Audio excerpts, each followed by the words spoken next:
Hey everyone, I'm here with Kristin Rowell. I'm so excited to bring her onto the show. We met at Metabolic Health Summit.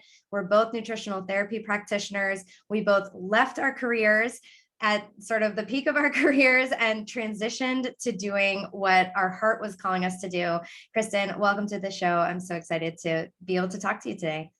Thank you so much for having me. I'm super excited for our conversation. Yeah, so why don't you tell the listeners a little bit about your story with health and your career change and what really led you to the path of getting into optimizing health and helping other people with that? Sure. So my background is that I was a trial lawyer for almost 17 years. And most people who hear the term trial lawyer think, okay, they're stressed out, they drink too much, they don't take care of their health, they hate their job, all of the things that you would associate with lawyering. And for me, those things really weren't true.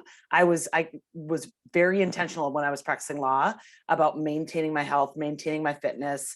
I ran over 20 marathons while I was practicing law. I became a natural professional bodybuilder while I was practicing law. And so all of those things, the health component of my life was always at the forefront. I say to everyone that I really think, especially for professionals and executives, but really for anyone who's doing big work in this world, that being healthy is part of your job. And I will say it to anyone who will listen to me. So I think that when you prioritize your health and wellness, you are better at sales, you're more confident, you show up better, you have more energy, you service your clients better, like you name it, everything in your life gets better. So I say that to people when they ask me about working with me. I'm like, first of all, whether you hire me or someone else, you've got to get your metabolic health under control. You've got to get more fit. It will change everything in your life. So because I was always that way as a lawyer, I'm sure you can imagine that I was completely surprised when in 2013, I fell on ice on a work trip in Williston, North Dakota, and I broke my right leg in 10 places. Oh my gosh. Right. So the doctor in North Dakota at the time had to put this big splint in my leg. I was then flown back to Minneapolis. I had surgery a week and a half later. But the point is, I all of a sudden was like, how did someone who has run all these marathons, lifted all these weights, like took really good care of her health, or so I thought, could have had this massive fracture? It was almost shattering of my right leg. So it really, in the spring of 2014, got me on this path to start researching nutrition and asking questions like, well, is your body actually absorbing all this awesome food that you're eating? Are you really eating what's healthy? Or are you just eating what you think is healthy? And so I can share more about that. But the short version is I was doing what most Americans think is healthy. I was eating my whole grains. I was carb loading before my marathons. I was doing all of this quote unquote traditional, what I call is the program that we're all taught to think is healthy, when I'm working with my clients all the time on reprogramming them, which I'm sure you are too. So that really started me on my journey.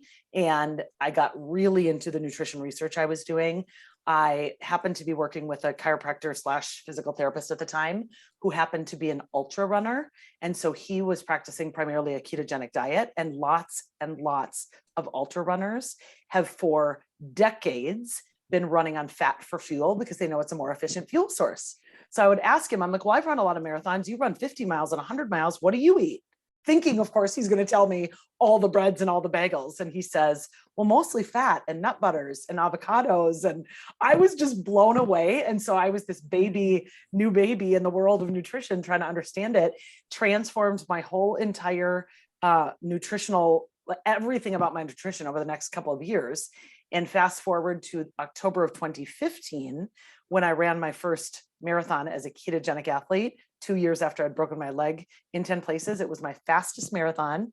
I had steak, asparagus, and butter the night before. In the morning of the race, I ate 1 packet of coconut butter, and I had some electrolytes during my race and nothing else. No goos, no Cliff Blocks, no Cliff Shots, no sport beans.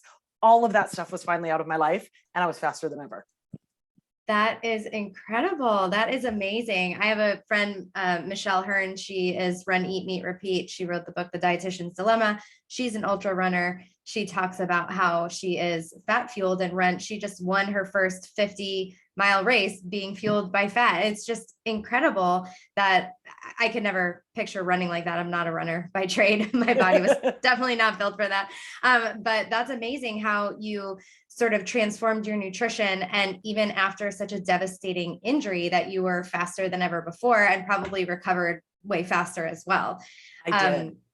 Yeah. So So one of the, oh, go ahead. I was just going to say, I read that The Art and Science of Low Carbohydrate Performance, which is a Dr. Volek and Dr. Finney book, which is excellent. And I met him at MHS.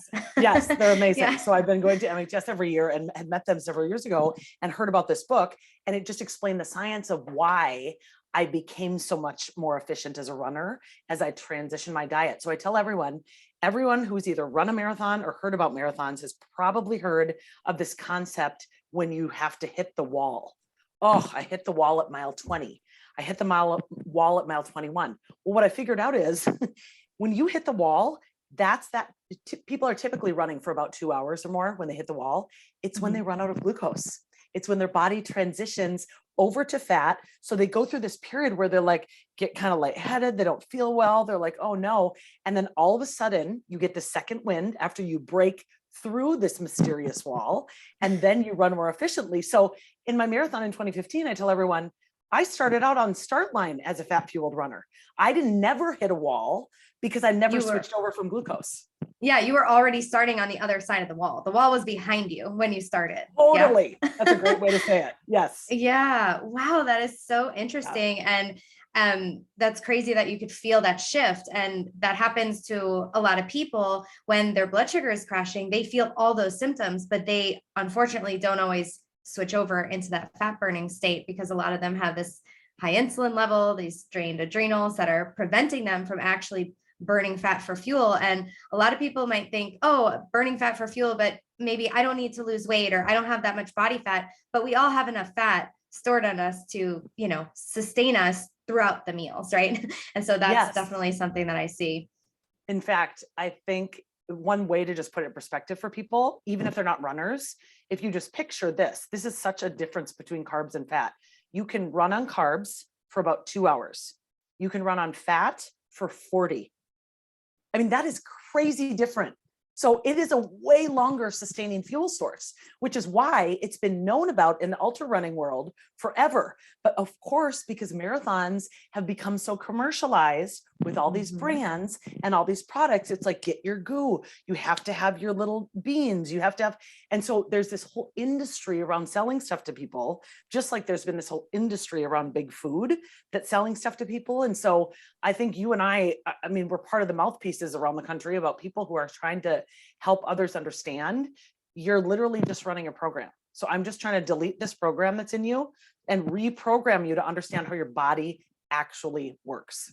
Totally. And I love the way you call it the program. So I've been calling it what I call quote unquote conscious standard American diet, because these are people who are like, I don't want to eat, McDonald's and drink Pepsi and have white bread. So I want to be healthy. So then what they're taught is healthy is whole wheat bread, whole wheat crackers, low fat, spray Pam on the pan instead of using like a big gob of vegetable oil, right? So these little tiny upgrades, or having like quinoa and beans even, but it's like, this is not moving the needle forward. And that's where I was at. I was having egg whites and doing, the whole wheat bread, and I was not healthier. And it's like, people think that they eat healthy. So they're like, oh, I've tried healthy eating and it doesn't work for me. And so I always like to ask my clients, we do that intake and we ask, what are the 3 least healthy foods you eat and the 3 most healthy foods you eat?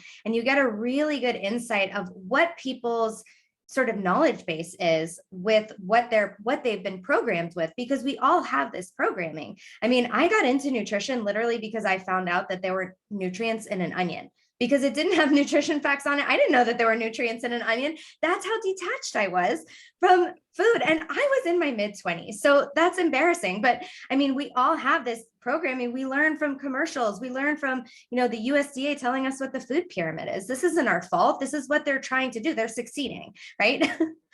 Very much, very much. I always tell people, once you can actually just look around and accept that this country is ruled in large part by big pharma and big food, and you start to step away from all the programming around that and can see, oh my gosh, I actually have innate intuition in my body. My body actually can regulate itself with its ghrelin and leptin hormones. I can actually figure out what my body needs if I really just tune in and I don't have all of these hyper palatable dopamine bursting foods constantly being influx into my mouth every day. Every time I get on stage or speak to a group and try to explain the concept of blood sugar regulation to them, I always do it by using what I call my McDonald's like fire example. So I say, Okay, let's hear it.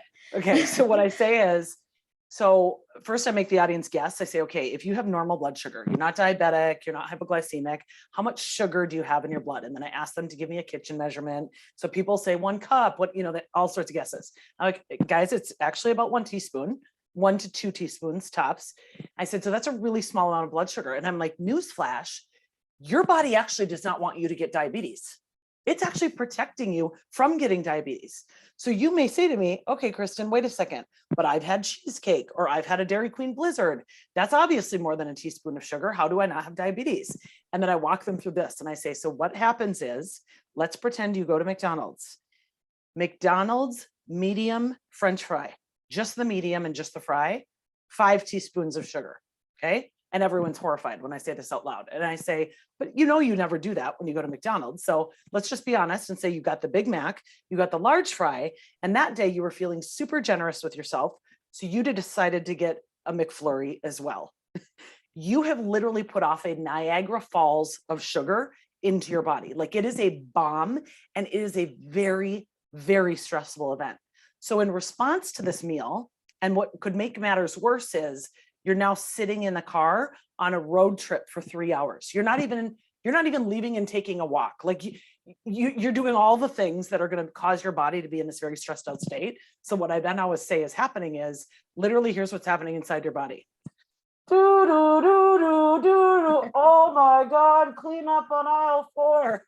And your alarm bells, the fire trucks, the police, the ambulance, everyone is coming out to clean up what is the most serious fire that's happening inside your body. And your pancreas is responsible for doing a ton of the heavy lifting. And it responds, of course, by sending out all of the workers, all of the firemen, all of the police women, all of those people in the form of a hormone called insulin. And the insulin's job is to clean your sugar out of your blood. And I said, and so insulin, as fantastic of a hormone powerfully as it is, we need to have a little bit of it. We don't want a lot of it in our system. And it is not capable of magically evaporating away that sugar. It can't just scrub it and whisk it into thin air. It has to put it somewhere. So then I always describe, and I know you know all these things, but I just like to give this example for your listeners. Oh, do it. Yeah. I always say that it's the insulin. And if your listeners could see me, I'm like moving my fingers around like I'm scrubbing in a scrubbing motion. So the insulin is like, oh no, there's so much sugar coming in. She's still eating it. What do we do? And then it says, oh, I found somewhere. Let's put it there. And the first place it would go is your liver. And your liver can store about 400 calories of sugar, which is not that much. And keep in mind, if you were eating sugar, and I use sugar and carbohydrates synonymously, but if you were eating it the day before and the day before that and the day before that, your liver is actually probably already full, depending on what your activity level was and when you last ate. So your liver gets full very quickly and there's still a ton more sugar in your body. So the insulin keeps working and it's scrubbing and scrubbing and scrubbing. It's like, oh no, guys, liver's full. Now what do? I found another spot. Perfect. We'll put it in her skeletal muscle. So if people could see me right now, they would know I'm pretty muscular. So I always say I have a 20-gallon storage tank for carbohydrates where most people are walking around with 5. So one of the best things you can do to allow yourself to be able to consume more carbohydrates without consequence and to really be able to become more insulin sensitive is to build more lean muscle tissue on your body. The average person can hold, I've read everything from about 1,000 calories up to 1,600 calories of carbohydrates in their skeletal muscle. It depends a lot on your size, gender, musculature, etc. But even then, given the Big Mac, the large fry, and the McFlurry, you still have more teaspoons of sugar. So finally, what the insulin does after it's like, oh no, guys, that's full, is it says, oh guys, I found another spot. And then it starts to go into all your body fat. And that's really how people gain weight. And once people start to understand it in that simplistic of an analogy, it's like, wow, I don't want all that insulin coming out all the time. Okay, so now what do I do? And then we work on that together. That's beautiful. I love those analogies because blood sugar is such a topic, and insulin, and you start talking those words, people's eyes glaze over. Before I realized that insulin and blood sugar issues were at the root of all of my health issues like PCOS and insulin. I didn't realize I had insulin resistance and hypoglycemia. I just thought that was how I was. I didn't look at anything having to do with blood sugar. I would skip over those chapters when I was reading. If there was a podcast on, I'm like, I'm not diabetic. I don't need to listen to that. And partially it was because I didn't understand it. I was like, this is so confusing. Like this happens and then this goes up. Like it's the average person can't understand that. And I love that analogy because it's so easy to understand. It's so effective at understanding why we don't want to inundate our bodies with carbohydrates.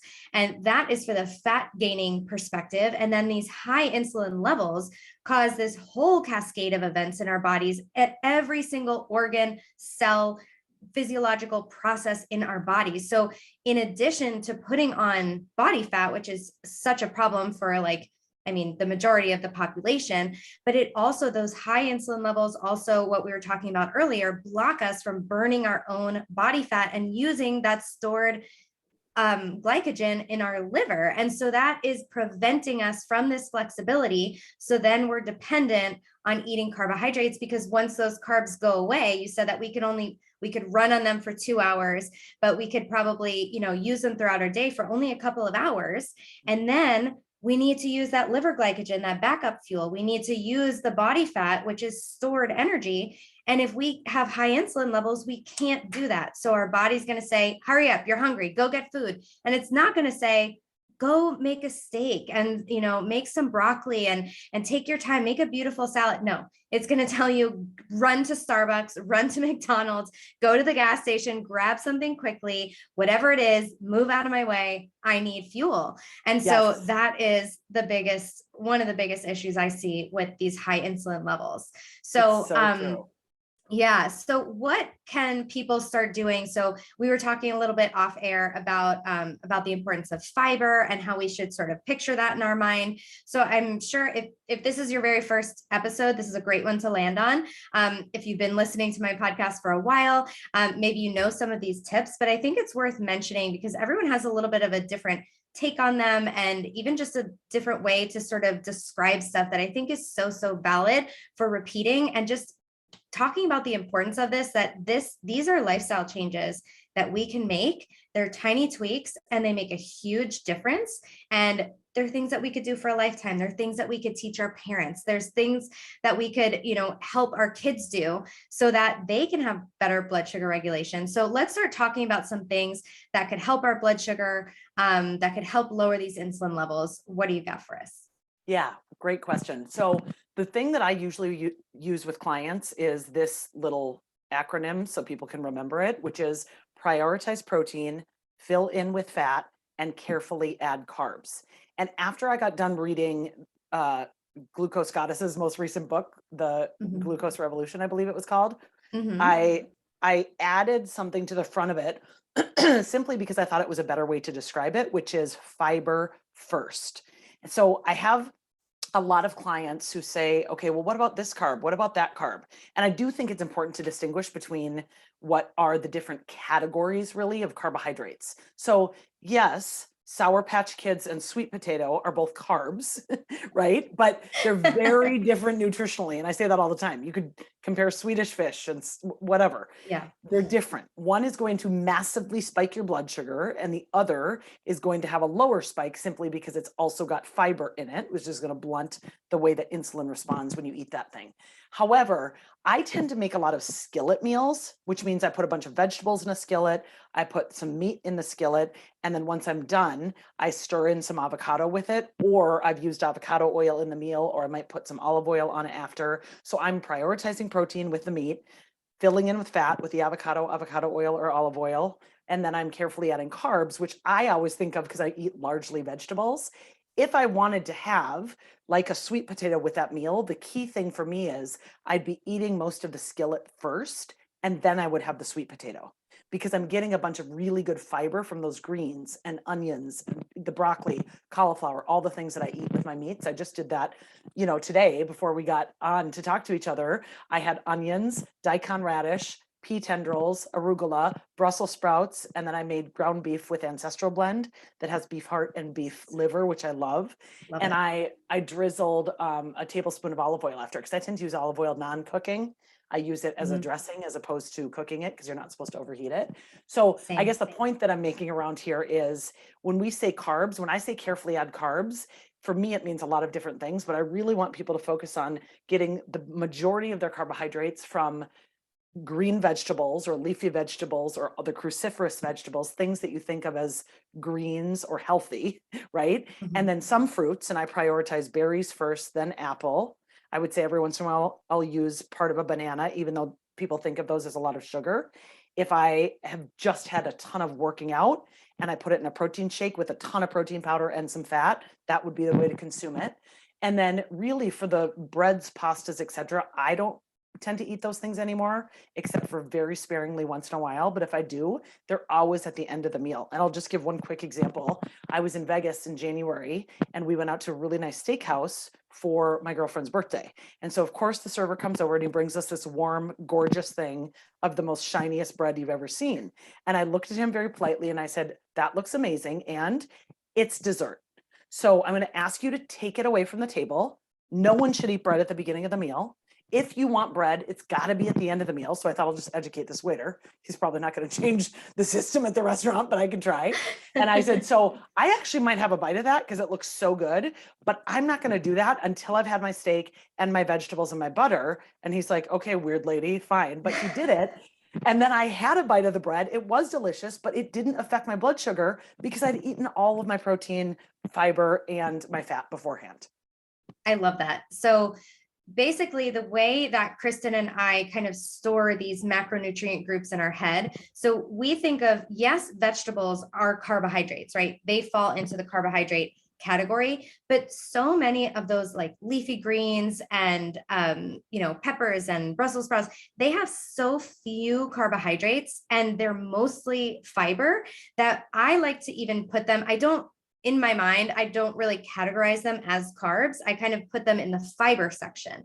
So when we talk about fiber first, we're thinking of those non-starchy, above ground green vegetables for the most part. And then the carbohydrates that Kristin and I are eating are things like roots and fruits. So that would be like root vegetables, like sweet potatoes, beets, carrots, things like that, potatoes. And then some fruits, which you already mentioned. I also like some citrus. Sometimes there's a lot of citrus in Yes. Florida. Same. And then some people will do some whole grains, so like white rice, quinoa, something like that. And I would say those are best sort of left for athletes or people who are really draining their glycogen, who have or are doing carb ups for a specific purpose, but not on the everyday eating type of plan. And then some legumes. I sort of come from the paleo camp, so legumes are like, beans. They're not a big part of my diet. I don't feel like I digest them very well. Most people don't. That's why they have that saying about beans. And Yep. they are mostly carbohydrate. And so a lot of people will have that stored in their brains as like, oh, I thought beans were protein. And I've heard beans be called the poor man's protein because yes, they do have some protein, but they are mostly carbohydrate. So it's not bioavailable protein that, Kristin's obviously eating a lot of, we need animal protein and really high quality protein because that assimilates more. So that is sort of how we put these into these categories to help us know what to fill in there. And then just for argument's sake, can you talk about some proteins and some healthy fats? And maybe I'll fill in, because it's hard to like come up with a complete list in your head, but just so people have this in their head, because I feel like this is information that we as nutritionists think of as just a default, like it's programmed in our brain, like, oh, protein, boom, I can come up with a list of foods. But the average person might be like, what has protein in it? So can you tell us the foods that have a lot of good proteins and healthy fats? Yes, I'd love to. So I love this topic because I'm always creating lists like this for my clients, because I'm always surprised what people put in what categories before they get the kind of nutrition education that we have. And if I think back to my old self 20 years ago, I probably had the same thing. Oh, peanut butter, yes, that's a source of protein. Well, sure, it has a little bit of protein in it, but it's a fat. Largely, it's a fat. So in terms of protein, the things that I'm looking for, I eat a lot of animal protein. I recommend that people eat animal protein. So I know that there are vegetarians and vegans out there, and everyone is obviously a bio individual and they can decide what's right for them. And I do think that those I hate the word diet, but that choice of eating can work for some people. The reality is, the more and more research I do about this, the more I'm convinced that we need animal protein in order to maximize our health and longevity. So I'm looking for, and I'm looking for beef and beef organs. So I do incorporate those into my diet. Chicken breast, but I like chicken thigh more than chicken breast because it has a better profile. It has more fat. It also has more leucine, which I'm always obsessed about because of muscle building. I'm also eating shrimp. I'm eating a variety of fish. So if you think of shrimp, scallops, any sort of whitefish, cod, tilapia, salmon, I use a lot of with my clients, halibut, those kinds of things. I also, in the meat category, would consider eggs to be a really good source of protein. Although I always remind clients, you get a double bang for your buck with eggs because they also have fat in them and they have zero carbs whatsoever. So it's a really good way to mix. So those are what I think in terms of animal protein. I also tend to eat a lot of sardines. You could do cans of tuna. So I bring sardines with me when I travel, and people think that's so disgusting and weird, but I never want to be on a deserted island without protein. Like that will be the death of me. So I have to have really good, easy sources to travel with. And then I probably most days of the week, simply because I strength train as much as I do, I have a really high quality protein powder. And I could talk about that for an hour alone. So I will just summarize it with this. Not all protein powders are created equal. And it's really, really important that people read the ingredients and that you get the cleanest. I could share some brands, but I right now can't have whey. I used to love whey protein powder. I have a lot of clients who are sensitive to whey. So the protein powder I've been relying on most heavily lately is actually grass-fed beef isolate. And they have a vanilla and a chocolate. So I rely on that more than I rely on whey at the moment, although I do love whey protein. I can't have cow's milk, dairy, or casein protein right now, which is milk protein. My body is too sensitive to it. So I have tried some of the plant proteins. They're not a full amino acid profile, so I don't recommend those as much, but they are an option. Other options, if you set the animal protein category aside, I always think of things like hemp hearts. People forget that you can get a little bit of protein in hemp hearts. Hemp hearts actually have zero carbohydrate because there's so much fiber. So it's just a good source of protein and fat. And then those are kind of the top ones that come to mind. There may be others that you're thinking No, of. those are great. So, anything from the animal kingdom in terms of their muscle meats, and we want to get some of those meats on the bone as much as possible. So we get a better ratio of those amino acids. You did such a great job giving such a comprehensive list. And I did want to dive into that protein powder conversation because I do get this question a lot. So I did want to share that there is research that I just found out about that whey protein and certain dairy proteins, they cause a huge spike in insulin and they don't impact blood sugar. And so, or they have a mild impact on blood sugar. And so if you are someone dealing with blood sugar crashes, reactive hypoglycemia, you really, really want to avoid those types of proteins and consider doing a trial without dairy to begin with, because that is potentially spiking your insulin too much. And then we know it's putting away too much sugar into the blood. So then you have not enough sugar and you go hypoglycemic. I love that you're using the grass-fed beef isolate protein powder. That is probably the only protein powder that I would recommend. There are some other ones, but I've also heard that the plant-based ones, they sort of concentrate heavy metals because they're so concentrated. So I am just not the biggest fan of a protein powder, but I think that if I had to choose, and from, obviously you're working out a lot and you need these extra proteins, I think that is the perfect solution. And so we're so dialed in with our recommendations here. Yeah. And I've read similar things about the plant proteins and the heavy metals, which have concerned me. So that's something that I do try to just minimize. Part of the problem that I'm seeing, and this relates to what we're talking about with protein powder, is more and more, and I don't know if you're offering this yet in your practice, but I finally last December started offering food sensitivity testing. And I do. so, okay, so I had not offered that until recently, and I can't get over how many clients have like sensitivities to stevia, which is in almost every protein powder. So I found one protein powder, which is Be Well by Kelly. I found her through Instagram, and she uses monk fruit. So I have a lot of clients using hers. I tell people that the one downside to grass-fed beef isolate protein powder is you can't really put it in a shaker bottle and shake it. It gets pretty clumpy. So you really need to use it in a blender with a protein shake made that way. But other than that, it tastes good. There's a little bit of sweetness to it. I recommend that Be Well by Kelly, or the brand that I use probably most often is called Equip Foods, and Anthony Gustin is behind that brand. But there's a vanilla and a chocolate, and they are sweetened with stevia, but it's literally stevia and grass-fed beef isolate. It's very clean protein powder. So I agreed with you on the plant protein powder. I think the plant protein powders, from my experience, also have a little bit of an odd aftertaste, and they feel a little chalky, which I don't like. I just serve a population who has to be able to have protein powder that they rely on sometimes. So I think grass-fed beef isolate is it. Yeah.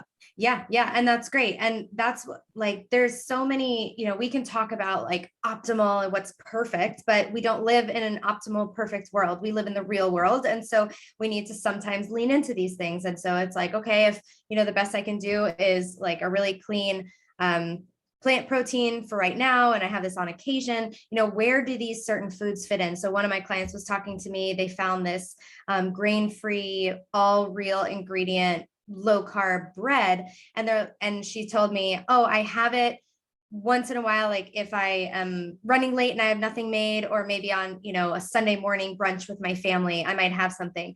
And I said, this is what we need to talk about. These are the nuances in nutrition that a lot of us, the conversation is not being centered around. It's like, is this a health promoting food?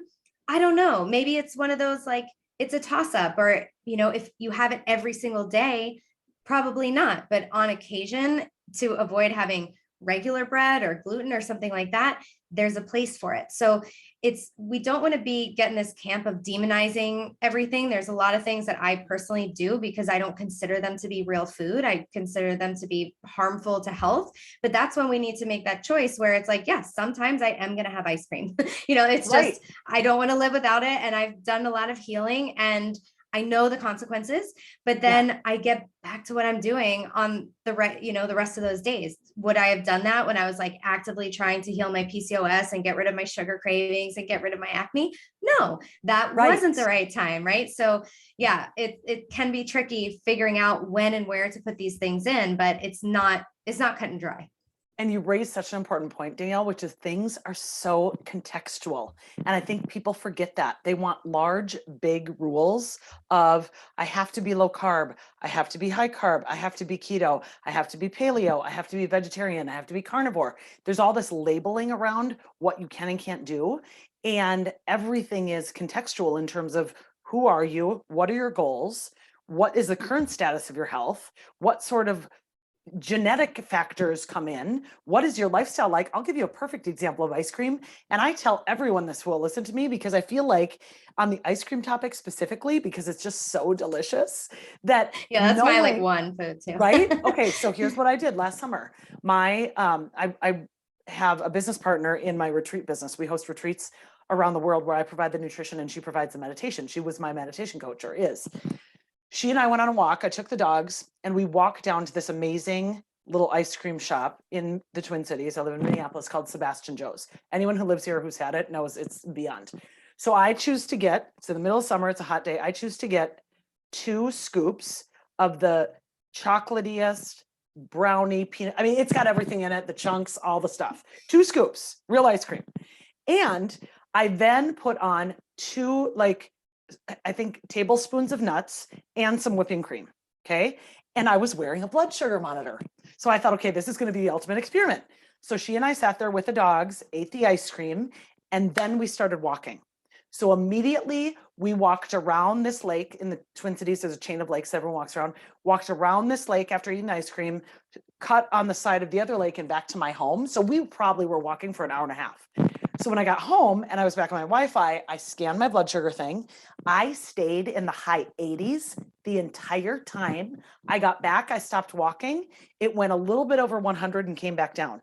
Because going back to the McDonald's example, I'm not suggesting anyone should eat that McDonald's and then walk for 2 hours. It's not good for your health. My point is walking after eating something, a small thing like a treat of ice cream in the summer, or that really important birthday cupcake that you want, or whatever it is, if you can get up and get yourself to walk for a while and move, your body will preferentially divert those carbohydrates, that sugar, that blood sugar, to fueling your muscles. So you're pumping your arms, you're moving your legs. And so it is kind of a hack. And I thought I'm going to try that again this summer because that was pretty delicious and worth it. That's amazing. And that is such a great hack, is that we can, for some people who are playing with adding back in carbs, or when can I do carb ups for female hormones, or where do carbs fit in my diet? Because this is not the unlock the sugar shackles, never eat a drop of sugar ever again podcast. Like, this is, we want to not be hitched to being addicted or having cravings. And so once we work our way out of that by doing potentially a low carb or ketogenic diet for a period of time, carbs have a place, especially in women's diets. I see this a lot. That I was talking to someone on Instagram today, and she said, she's like, oh, just tell me again that it's okay that I start adding paleo carbs back in. I've been keto for 5 years. I'm like, 5 years is too long. 5 years is way too long. Like, we need to be cycling in and out of ketosis, adding those carbs, especially in the summer when berries would have been abundant, and, like, our ancestors wouldn't have been like, no, I'm doing keto. So we've done the healing, now it's time to lean in and sort of push that metabolic flexibility. So eat some of these carbs at the right time in our cycle and use these hacks so that they're not destroying our blood sugar on the path. And this is how we sort of have our carbs and eat them too.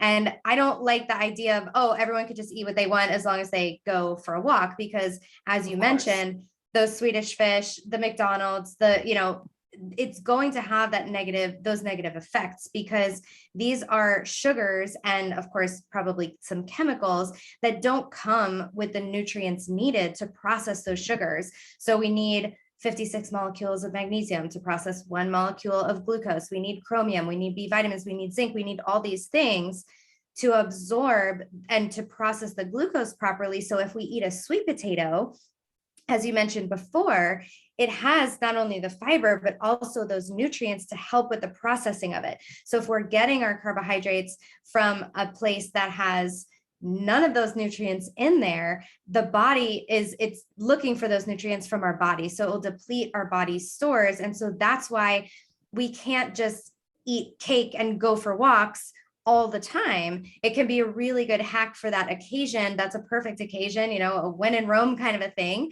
And then you can find that balance. And that's how these things can play into your life, where it's not like, oh my God, I could never do keto because I could never stay that way forever. It's like, you don't have to, you shouldn't. It's like, how can we learn to have more flexibility and not be so tied down by these labels and all that? Because I know that people you mentioned that before, that we get very into this, like, I want to put this in a box. And we do that because nutrition's complex and we want to make it simpler for ourselves. So I get it. You're not a bad person for doing that. It's a human trait.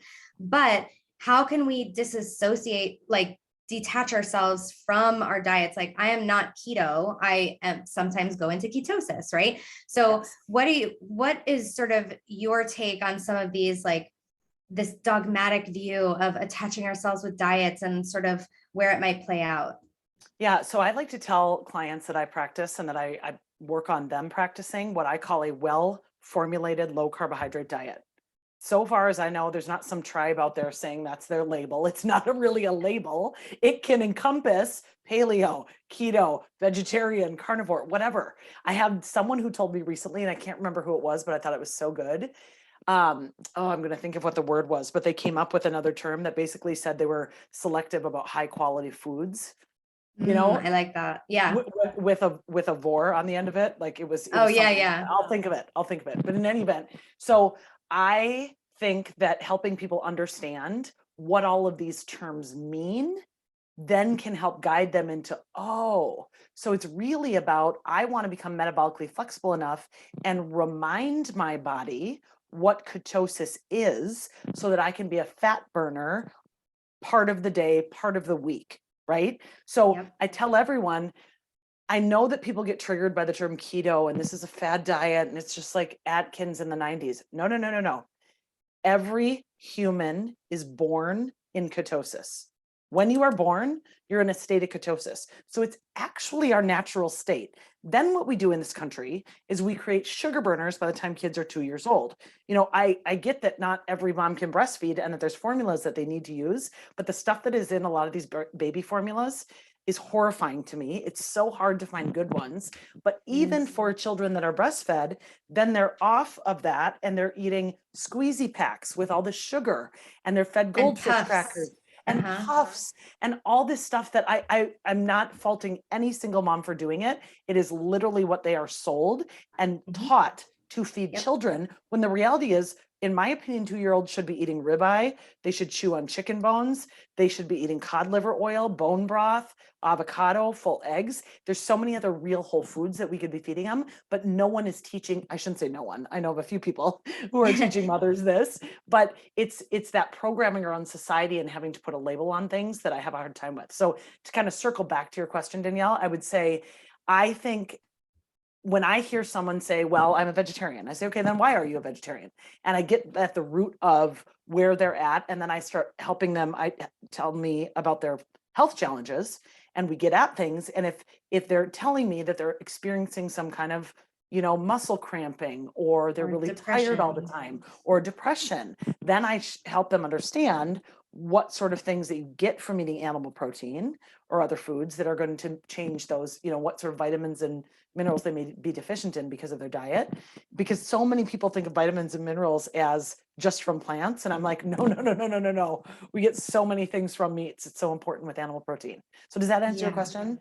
Yeah, totally. I just think that it's a great reminder that we do get, oftentimes our answers might be outside of the current paradigm in which we're eating. So that was my issue. So I was paleo and it helped heal me from so many things: allergies, asthma, chronic sinus infections, all these things. And then I started gaining weight, developing PCOS, lost my period, had acne, and I was still eating the diet that healed me. And I was like, well, this is supposed to help, so let me just paleo harder. And so I couldn't take off the blinders to be like, hey, like there's something about this that's right, but there's something that needs tweaking.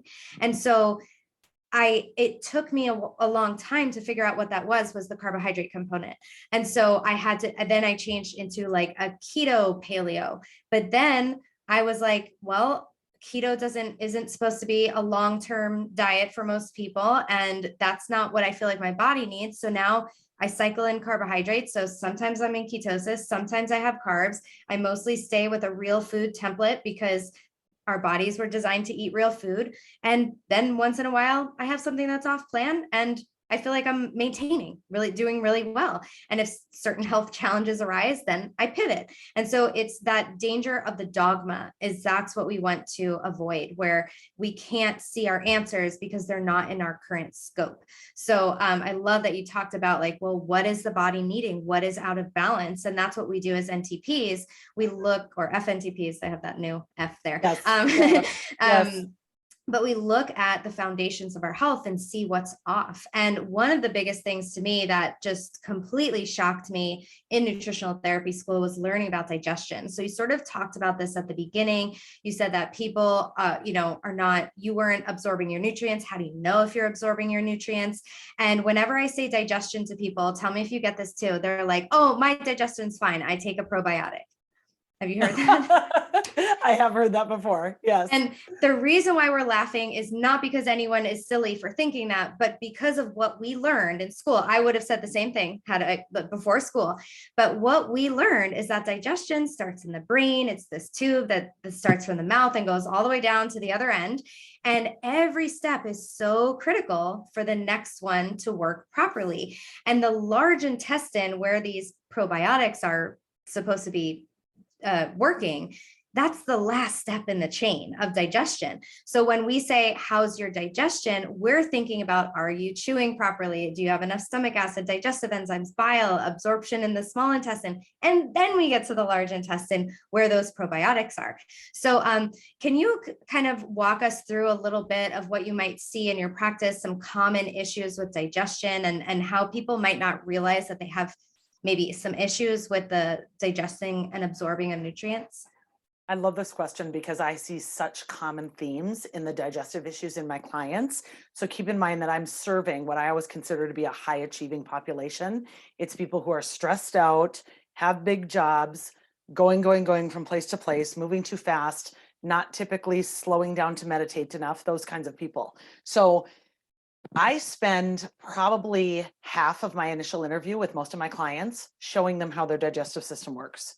Yep. Because I tell them, and by the way, before I went back to nutritional therapy school, I had no idea how this worked. I knew I put food in my mouth and it came out. I didn't know how long after. I just knew that something was happening in there and there's a bunch of organs in there. But once you actually see how the process works and then learn about what your body's actually doing and what the different enzymes are and the bile, it's so valuable. So I would say one of the biggest things I see consistently throughout my clients is that they have a lot of upper GI distress.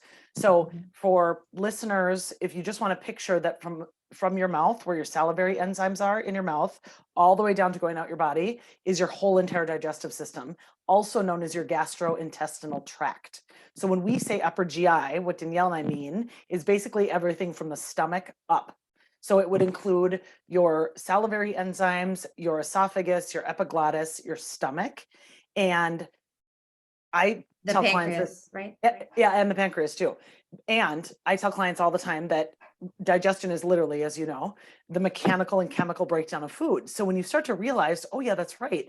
I actually have this jaw because I'm supposed to masticate my food using my teeth, break it down in the smallest particles possible. And I'm supposed to then actually be standing in front of, let's call it the skillet, the oven, the stove, preparing a meal so my brain can say, oh, person is going to eat soon. I can now start producing enzymes. There's this whole process around having our brain tell us what's about to happen next. So I always tell my clients, I said, so that's really how it's supposed to work. The salivary enzymes start, your brain gets ready. You then all of a sudden are going to sit down and have your meal, and everything should happen in a very relaxed state. So your body can accept the food properly, start absorbing the nutrients, and it goes on beyond the stomach, of course. I say what 95% of my clients are doing instead is they're in the Starbucks drive-through, they're on a conference call, they're late for a meeting, they're pushing mute, screaming at their kid in the back seat, they maybe get rear-ended, they're trying to order, they're wolfing down their Starbucks sandwich, and then all of a sudden their brain or their stomach is like, hey, wait a second, we're eating? I thought we were in a meeting, parenting, and dealing with an emergency. What is going on? And I said, so this is why you have upper GI distress, is because your body had no idea you were going to actually eat. It was doing all these other things, and we actually need to sit down and prepare our body to get ready to accept food. So upper GI distress is probably the most common, to answer your question. And I tell people signs of that are if you get gas and bloating after a meal or within an hour of a meal, if you experience frequent heartburn. I just love that our society is the one of, oh, you have heartburn? Take a pill. Oh, you have heartburn? Yeah. Take a pill. Take a pill. It's like, lower the acid. Right. When you actually probably have low stomach acid to begin with. So that's probably the biggest thing I see. And then I see some small intestine dysbiosis as well, which typically is driven by, decades and decades of antibiotic use, either as a child or as an adult or both. And I see a lot of that. And so we have to work on overcoming those cravings, really repopulating the gut with good bacteria. I do use super high quality probiotics in my practice for certain clients who really need it. But healing the gut, I always tell people it's about wisdom, not willpower. You should not have to walk by a Dunkin' Donuts like I used to back in the day and be like, oh God, don't look, just don't look at it because you want it so bad. It was so overpowering for me because I had bacteria in my gut that were like, go eat the donut, go eat the donut. They wanted it so bad. I don't want the donut. My gut bacteria want the donut. So I help clients understand that as you overhaul your gut bacteria and you really start to add in, I just ate sauerkraut with my meal because I know it's giving me that good gut bacteria. And then my sugar cravings go away. because it's about wisdom, not willpower. I was talking about willpower in my membership meeting this week because I read a book about it. We only have a finite amount. So I would like to be able to tap into that only when needed. If you create discipline around your habits and discipline around your activities, then you don't have to dip into your willpower tank, as opposed to, okay, I'm going to exert willpower to get out of bed and go to the gym. I'm going to exert willpower to not put sugar in my coffee. I'm going to exert willpower to, eat whatever the thing is or avoid the pastry at breakfast. Now it's 10:20 in the morning and you have none left. And then I have these clients that are like, God, I did so good this morning, but then I had a really crappy afternoon. And so I just went and got the donut and I ate the bad stuff for dinner. And I said, well, wait, this is about discipline, about wisdom, and about blood sugar regulation. So let's just see, how can we start different tomorrow so that it's not hard when you get to 2 o'clock or 3 o'clock or 4 o'clock. I tell everyone this, I know you know this, you really can live a life where it isn't difficult to say no to these things more often than you think. It really isn't. I completely agree. And I love that you talked about creating these systems and habits and just a lifestyle so that you are not having to depend on your willpower all the time, because it does run out. And that I hardly have to use willpower because I don't have these things in my house. I mean, that's one of the first things. So in my program, Blood Sugar Mastery, in the very first lesson, before they even get started, I say, go to your kitchen and throw out temptations. And if they're your kid's stuff, your partner's stuff, your spouse's stuff, put things in a cabinet where you're not looking at it. Like, put it in a separate drawer or put it in like an opaque box or something in the fridge where you do not have to come across these things all the time. Because again, you're seeing these things and you're having to make a decision every time. Like, if you walk by and you see Chips Ahoy, you see the label, like, it's ingrained in us. We know what that food tastes like. It's hyper palatable. They do this on purpose. And so we have to, boom, that uses a little bit of willpower to be like, oh, like, and then you move on. But if you don't see any of that, and all the moms out there who are like, but what about all my kids eating these things? But this is where some of those family, changes might benefit coming in. And of course, I know it's easier said than done. I'm not a mom. I don't know what it's like, but this is where it's starting to change over kids' diets to eating more real foods, getting these packaged and processed and hyper palatable and highly addictive foods out of the house, and changing your route if you're walking to work, or bringing your lunch every day if you have temptations, or telling people in your office, like, please don't offer me a donut. I really appreciate that your kindness and your generosity, but it's hard for me to say no. So it would be so much easier if I didn't see them and if I wasn't asked, because it's hard for me to say no. Like, stepping into that boundary and being like, this is who I am. I'm making this commitment to myself. And then all of a sudden we've designed this lifestyle and people start respecting this boundary. Some people might push against it. Like, one of my exes threw bread at me and told me I was in a cult because I went paleo and didn't eat bread anymore. So true story. I had pushback from close family, like, oh, we're not going to be able to go get ice cream. We can't be close anymore. And it's like, let's find something else we love to do that doesn't involve, going out and getting sweets. So it's like, how can we look at these areas in our life and say, what can we do instead that will fill up my cup with something happy and joyful? Or maybe instead of the donut, maybe I need to go sit in the break room and close the door and sit on the floor and just start, breathing. And is that going to make you feel better at the end of the day? So I said a lot. Jump in. No, you did. I'm saying you shared so many valuable nuggets there. I want to just respond to a few of them because they're so helpful. One is, I always tell clients this, because I said, just watch when you start to make these healthier choices, because you've decided to hire me and now we're going to be overhauling your health. It's going to be very interesting who in your life around you is either supportive of you or who challenges you. Because what happens is, when you show up and start making changes, you're holding up a mirror to the person in front of you, and then they see all their stuff and they don't oftentimes want to look at it. They want to keep their habits unconscious. They want to be able to have ice cream and not be aware of the fact that they're having ice cream. They don't want to have to make it intentional. They want to have someone who escapes with them for ice cream instead of having it be intentional. So I just tell people it's really, really important that you continue to lead by example, because you are a leader, or you wouldn't have hired me if you weren't. The other thing that you mentioned about parents, I just love that aspect of my work, because my meditation coach and I are actually just on Tuesday wrapping up an 8-week kids nutrition and meditation course, which was so much fun. We loved it. And kids are, of course, our best teachers, which is amazing because they're just so bright and so brilliant.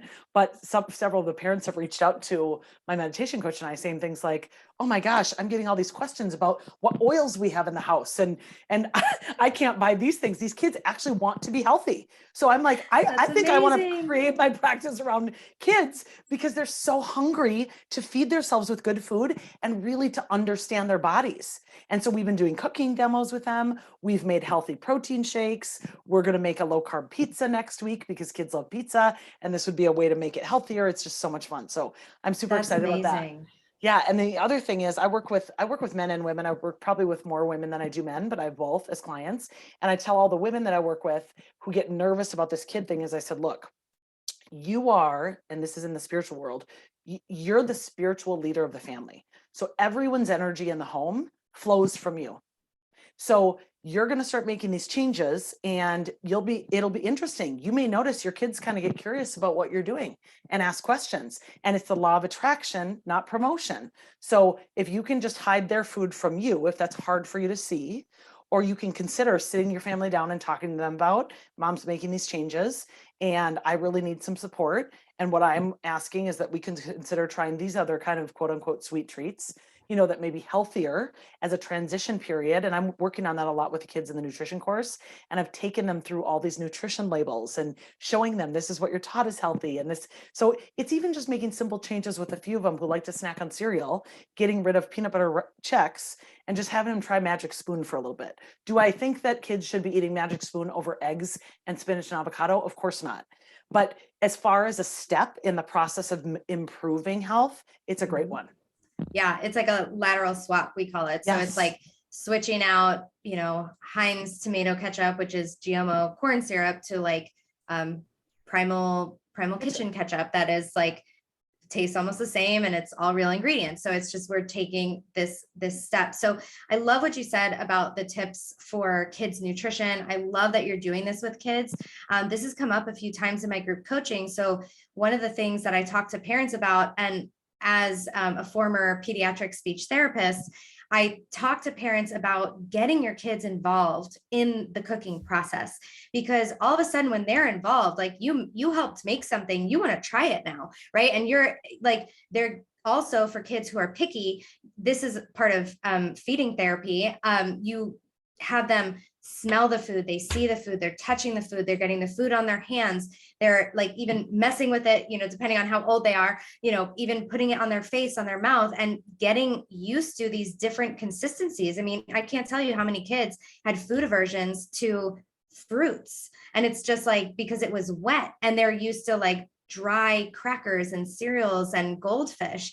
And it's alarming that is what their bacteria, their gut bacteria and their brains are so programmed to eat, because that's what these foods are designed to do. So I love the idea of getting kids involved and giving, and also because, if you're cooking real food from home, it takes work, it takes manpower. So if you can delegate some of these tasks, like you peel this vegetable, you're 12, so you can handle a knife, you're chopping this vegetable, then you have your little sous chefs running and boom, the meal is made. This shouldn't just be mom is the only one who has to make the food in the house, right? So I love the idea of getting the whole family involved, getting kids asking questions. And the other sort of advice that I started to give to some of my clients to talk with about their kids is just starting to get kids, as well as adults, if they don't already, but to start tuning into how they feel after they eat food. And I think that's huge. And I think that kids will have that ability if you just teach them to. So it's like, how did you, after lunch, and it starts with a parent, you say, after lunch, I noticed that you were a little bit cranky and you were, mean to your sister or short with your sister and you didn't want to share or whatever it is in kid language, and you approach them and say, the other day when we had these eggs for breakfast and we didn't have pancakes for breakfast, you were sharing with your sister and you felt happy and you were dancing to these videos and whatever it is. And it's like, I like to feel good, and start relating it to you and say, when mommy eats these foods, like sometimes my belly hurts or my head hurts, or I feel like I want to go back to sleep, or I feel like cranky. And so you start connecting how you feel with food and just start talking about it, start modeling that. Like, I feel so good after I eat this healthy food. Let's learn about what the nutrients are in these foods. And, kids who are home, like now they're using the internet all the time. So like, let's search what foods we can that have a lot of these nutrients. And so they come back to you and they give you these foods, or like, let's make some of these recipes. What are these things? Like, give them choices. Like, which one do you want to make? This could be a fun summer project. So there's so many things, so many avenues. I love the cooking classes that you do. So many great ideas for the little ones. I've been so surprised how into it the kids have been. I mean, they're like, can we, because we weren't planning to do cooking demos every week of the course, but after we did our first one in like week 3 or 4, they've asked for it every week because they really enjoy it.